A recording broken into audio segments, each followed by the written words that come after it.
गांव से आई सौतन। अर्जुन, तुम्हारी पसंद की कॉफी तैयार है। ओह थैंक यू शालिनी, तुम मेरी कितनी केयर करती हो।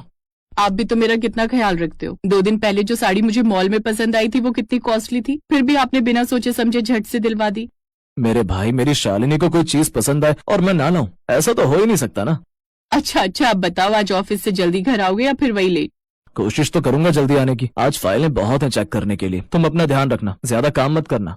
अरे अब तो सब आदत हो गई है।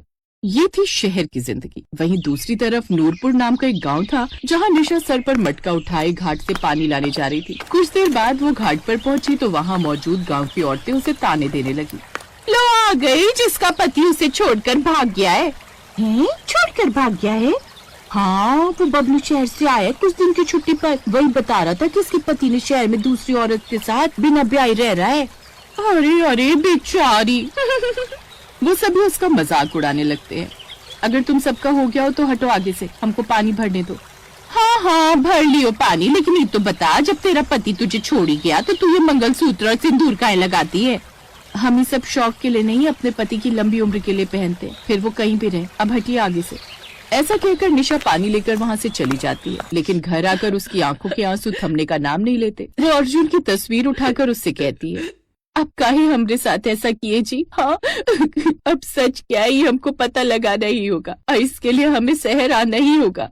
निशा अर्जुन की पत्नी थी, जो नूरपुर गांव में अपनी सास और 5 साल की बेटी के साथ रहती थी। गांव में उनकी ठीक ठाक जमीन थी। गांव में उनका बड़ा सा घर था। वो घर आकर इस बारे में अपनी सास से बात करती है। क्या उस नालायक ने शादी कर ली? नासपिटा कहीं का, तभी इतने समय से गाँव नहीं आया और न ही उसका फोन आया। बहू, अब तुझे मुंबई जाना ही होगा। लेकिन माँ जी, मुंबई में वो कहाँ रहते हैं हमें तो ये भी नहीं पता। अब बबलू भैया ही हमारी मदद कर सकते हैं। फिर कुछ देर बाद वो बबलू के घर पहुँचती है। बबलू भैया, हमको भी अपने साथ कल शहर ले चलिए ना। आप तो जानते हैं ना वो शहर में कहाँ रहते हैं। आप हमको उनके घर तक पहुँचा देंगे ना? निशा भाभी, आप और शहर? अच्छा ठीक है, लेकिन अर्जुन भैया से कहना मत कि मैं आपको शहर लेकर आया हूँ। ठीक है।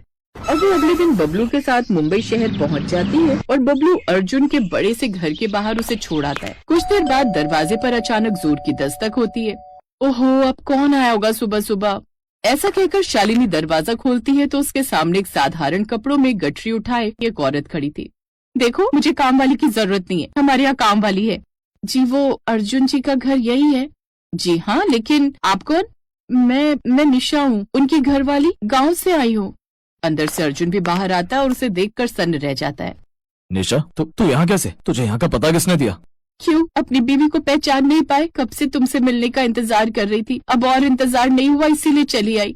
बीवी? ये क्या कह रही है अर्जुन? शालिनी डार्लिंग, तुम रिलैक्स हो जाओ, मैं अभी तुम्हें सब बताता हूँ। अब वो तीनों अंदर बैठे हुए थे। निशा से जब मेरी शादी हुई थी तब मैं सिर्फ 20 साल का था। माँ बाप ने बिना मेरी मर्जी जाने मेरी शादी इससे करवा दी, लेकिन सच कहूँ तो मुझे इससे कभी प्यार हुआ ही नहीं। अच्छा, तो जो हमारी 5 साल की बेटी है वो भी घर वालों के प्रेशर के कारण। फिर जब मैं शहर आया, एड एजेंसी में काम करने लगा, तब मॉडलिंग के दौरान मुझे तुम मिली, और अब जो हो मेरे लिए तुम ही हो। ये सब कहकर वो चुप हो गया। और मैं, हमारी बच्ची और तुम्हारी माँ, वो तुम्हारे लिए कुछ नहीं, जो कब से तुम्हारा इंतजार कर रहे। आपको सुनाई नहीं दिया अर्जुन ने क्या कहा? अब मैं इनकी लाइफ हूँ तो तुम अभी यहाँ से जा सकती हो। लेकिन मैं कहाँ जाऊंगी? मैं तो इस शहर को जानती भी नहीं। अर्जुन जी, मैं तो आपके भरोसे आई थी। तो अब जैसे आई थी उसी तरह लौट भी जाओ। चलो अब निकलो मेरे घर से। शालिनी उसे घर से निकाल देती है और अब निशा सड़क पर पटरी किनारे बैठकर खूब रोती है और सारा दिन सड़क किनारे ही काटती है। कभी शाम को उस तरफ से गुजर रहे बबलू की नजर उस पर जाती है। निशा भाभी, आप यहाँ? उन्होंने हमको घर से निकाल दिया बबलू भैया, और कहते हैं अब वो शालिनी ही उनके लिए सब कुछ है। अब आप ही बताओ, मैं कहाँ जाऊँ? माँ जी से क्या कहूँ? यूँ रोकर काम नहीं चलेगा निशा भाभी, आप चलिए मेरे साथ, मेरे घर चलिए। यूँ सड़क पर रहना ठीक नहीं। बबलू उसे अपने साथ घर ले जाता है। फिर निशा अपनी सास को फोन करके सारी बात बताती है।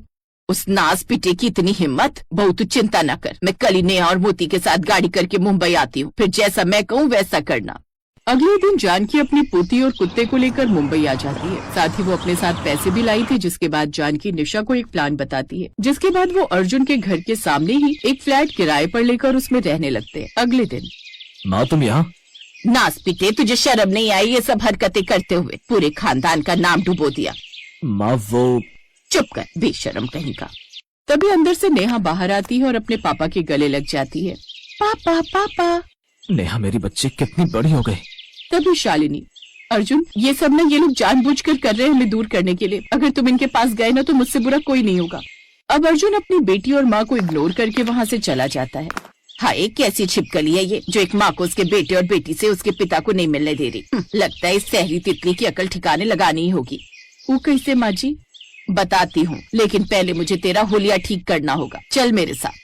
जानकी निशा को पार्लर ले जाती है जहाँ उसका मेकओवर होता है, जिसके बाद तो निशा गांव की जगह शहर की मॉडर्न लड़की लगने लगती है। फिर जानकी बबलू को बुलाकर निशा की कुछ फोटो अर्जुन जिस कंपनी में काम करता था उस एजेंसी में पहुंचाती है, जहाँ की ओनर को उसकी फोटो पसंद आ जाती है और अगले दिन उसे फोटो शूट के लिए बुला लिया जाता है। अर्जुन निशा का ये रूप देखकर हैरान रह जाता है। ये सब क्या है निशा? क्यों, जब शालिनी ये सब करती थी तो तुम्हें बड़ी अच्छी लगती थी। मुझे शूट के लिए देरी हो रही है। अर्जुन चुप रह जाता है। घर आकर निशा सारी बात अपनी सास को बताती है। माँ जी सच में उनका चेहरा देखने लायक था। कितना गुस्सा हो रहे थे मुझे मॉडर्न कपड़ों में देखकर। इसका मतलब उसके मन में अभी भी तेरे लिए प्यार है और अब हमें शालिनी के लिए जो उसके मन में प्यार है उसे बाहर निकालना होगा, तभी तेरा प्यार उसे दिखेगा। अब देख मैं क्या क्या करती हूँ। अब अगले दिन वो अपनी नई चाल चलती है। फिर छुट्टी वाले दिन अर्जुन के घर की घंटी बजती है। बेटा तेरी उस गांव वाली बीवी ने हमें धक्के मारकर निकाल दिया है। कहती है अब मैं तुम्हारा बोझ क्यों उठाऊं, इसीलिए उसने मोती और नेहा के साथ मुझे भी घर से निकाल दिया है। माँ अभी मैं जिंदा हूँ, आज से तुम यहीं हमारे साथ रहोगी। लेकिन अर्जुन हमारे साथ? हाँ जाओ शालिनी, माँ को उनका कमरा दिखाओ। उन तीनों के आने से अब शालिनी को प्रॉब्लम होने लगती है। अरे सहरी वाली बहू, मुझे नाश्ते में ये पास्ता पिज्जा अच्छा नहीं लगता। मेरे लिए तो तू रोटी सब्जी बना दे। और मेरे लिए दलिया, मुझे दलिया खाना है। अच्छा ठीक है, और सुन 2 रोटी इस मोती के लिए भी बना देना। ये सब सुनकर वो चुप हो गई। अब अर्जुन के ऑफिस जाते ही कभी जानकी देवी उसे पैर दबाने के लिए कहती तो कभी अपना सिर, ताकि वो परेशान हो जाए। और जब अर्जुन घर आता तो खुद घर का कामकाज करने लगती। माँ ये सब तुम क्यों कर रही हो? बेटा इस सहरी बहू ने कहा यहाँ रहना है तो काम कर। शालिनी ये सब क्या है? तुमने माँ और नेहा से काम करने को कहा। हाँ तो क्या हो गया? हद करती हो तुम शालिनी। आज तक निशा ने इनसे कभी काम नहीं लिया और तुम 10 दिन में ही इनसे काम करवाने लगी। निशा निशा निशा, अब तो तुम्हें वही अच्छी लगती है ना, मॉडर्न जो बन गई है। और वैसे भी सच कहूँ तो मेरा भी तुमसे मन भर गया है और अब मैं भी तुम्हारी माँ, बच्ची और कुत्ते की सेवा नहीं कर सकती। ऐसे तो मेरी जिंदगी झंड हो गई। तभी शालिनी रोहन नाम के लड़के को फोन करती है जो उसका नया बॉयफ्रेंड होता है। अब वो अपना सूटकेस लेकर उसके साथ गाड़ी में बैठकर चली जाती है। अब अर्जुन को अपनी गलती का एहसास होता है और वो निशा से माफी मांगता है, जिसके बाद वो उसके साथ उसके घर में एक साथ खुशी खुशी रहने लगता है।